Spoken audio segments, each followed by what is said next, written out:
आज मैं एक पीड़ा के साथ अपनी प्रेस शुरू करना चाहता हूं। सामान्यतः मैं प्रियंका गांधी पर कुछ नहीं बोलता, क्योंकि राहुल गांधी पर काफी कुछ बोलने को है जो बोलना पड़ता है। आज शायद पहली बार उन पर मैं टिप्पणी कर रहा हूं। क्या कहा उन्होंने अपनी प्रेस में कि महिला का इस्तेमाल करना चाहते हैं? क्या देश की नारी इस्तेमाल का विषय है?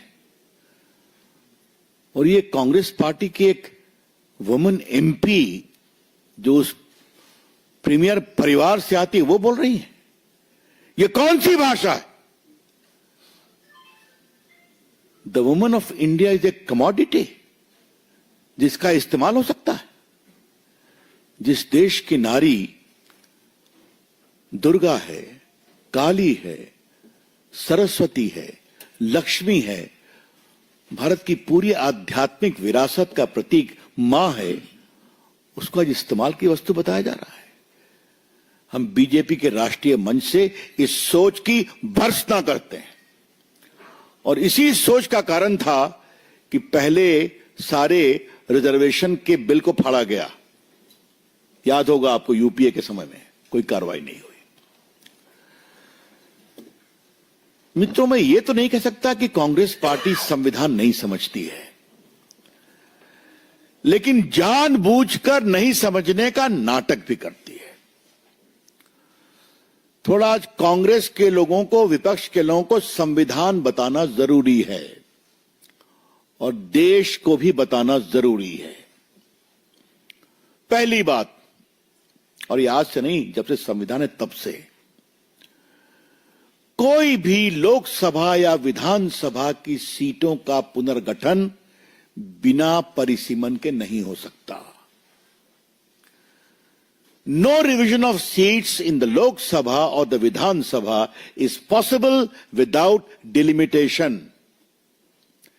क्या है कारण? मैं प्रावधान बताऊंगा। क्योंकि डिलिमिटेशन होता है पॉपुलेशन के बिना पर।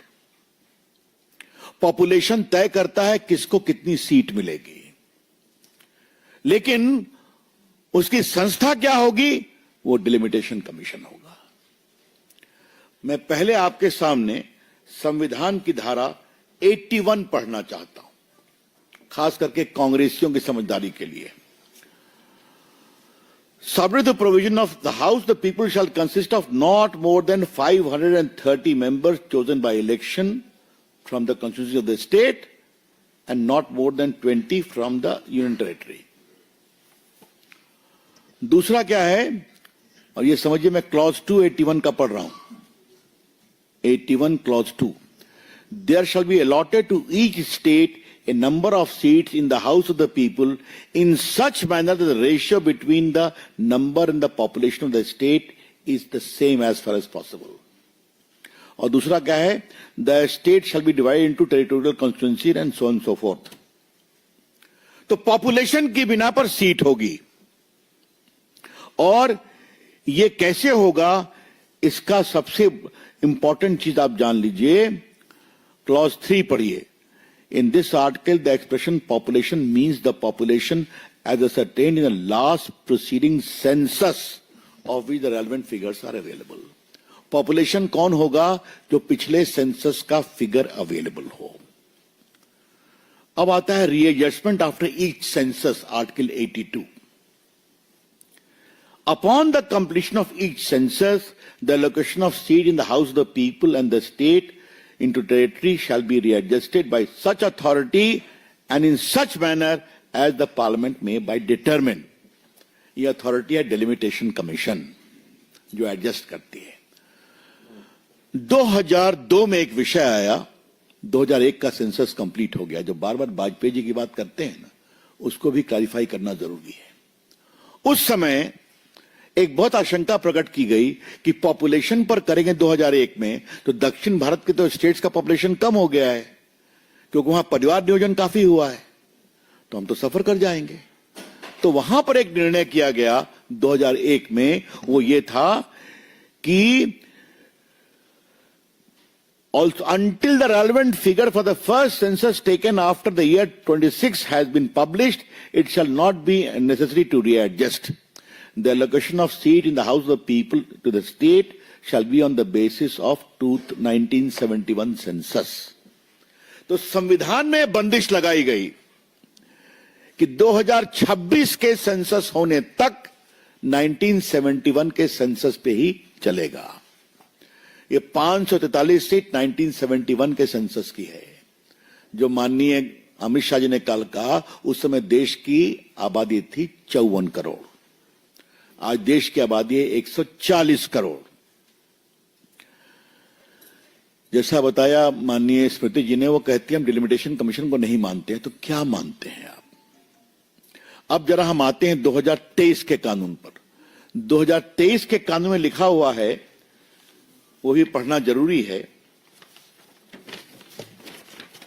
Article 334, notwithstanding anything in the foregoing provision so and so, the provision of the Constitution relating to reservation of seats for women in the House of the People and of the Assembly shall be come into effect after an exercise of delimitation is undertaken for the purpose of after relevant figure for the first time is taken after the commencement of the Constitution amendment. 23 के बाद जो पहला census होगा, उसके आधार पर delimitation के आधार पर हम 33% करेंगे। अभी चिंता क्या थी, इस बात को समझना बहुत जरूरी है।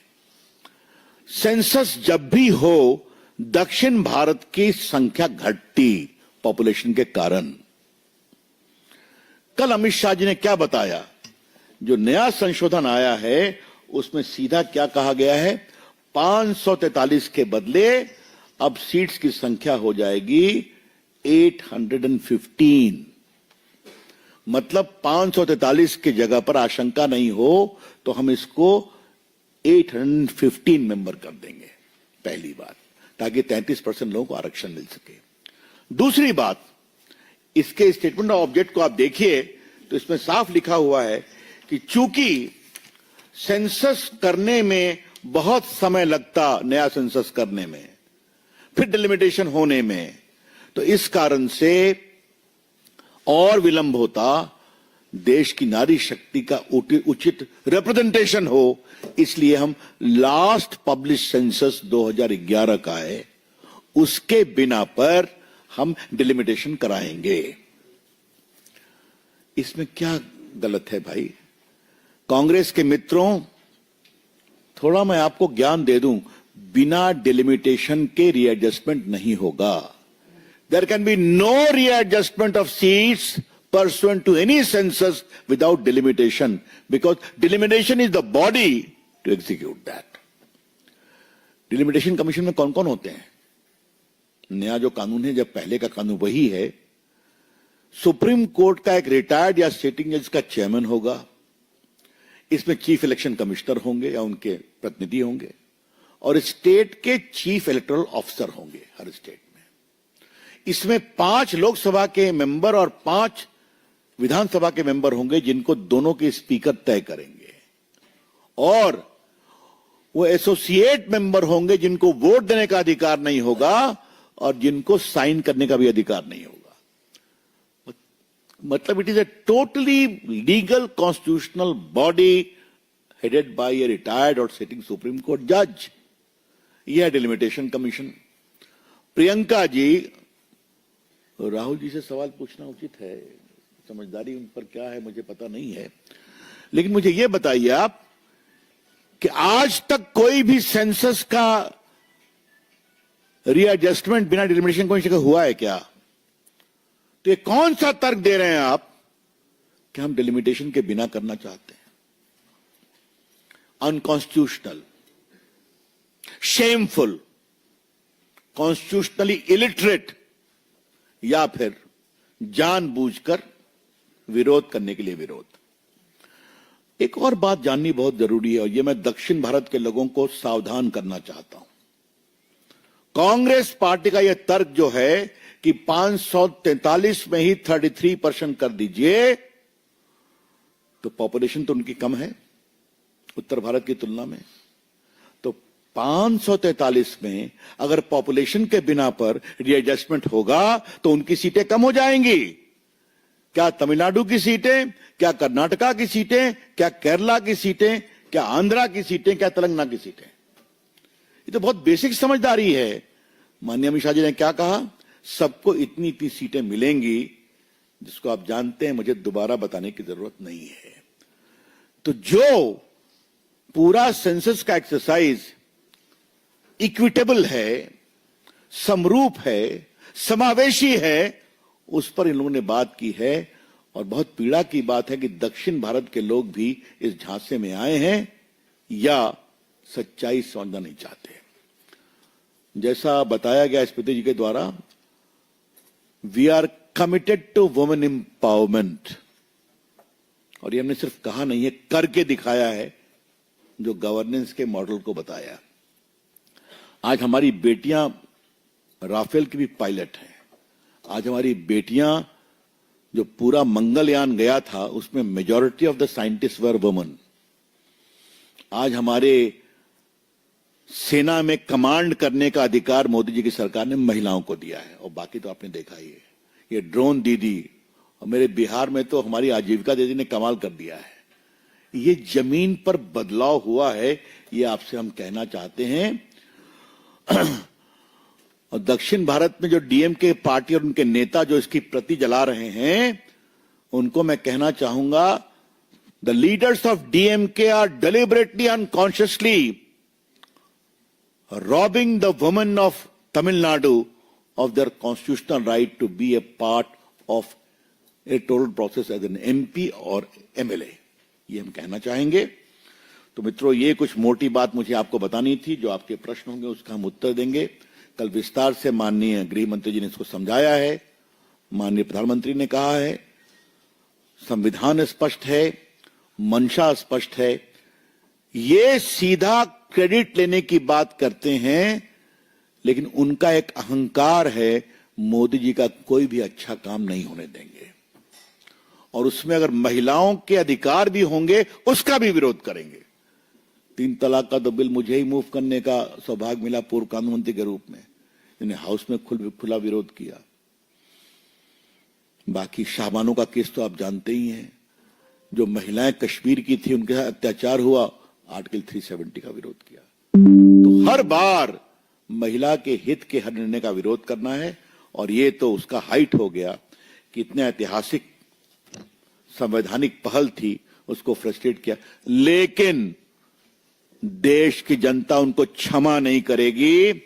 जमीन पर इसका जबरदस्त असर होगा और हम इसको गांव-गांव तक बताएंगे किस प्रकार से इन्होंने जानबूझकर योजनाबद्ध तरीके से महिलाओं के अधिकारों का हनन किया। Thank you.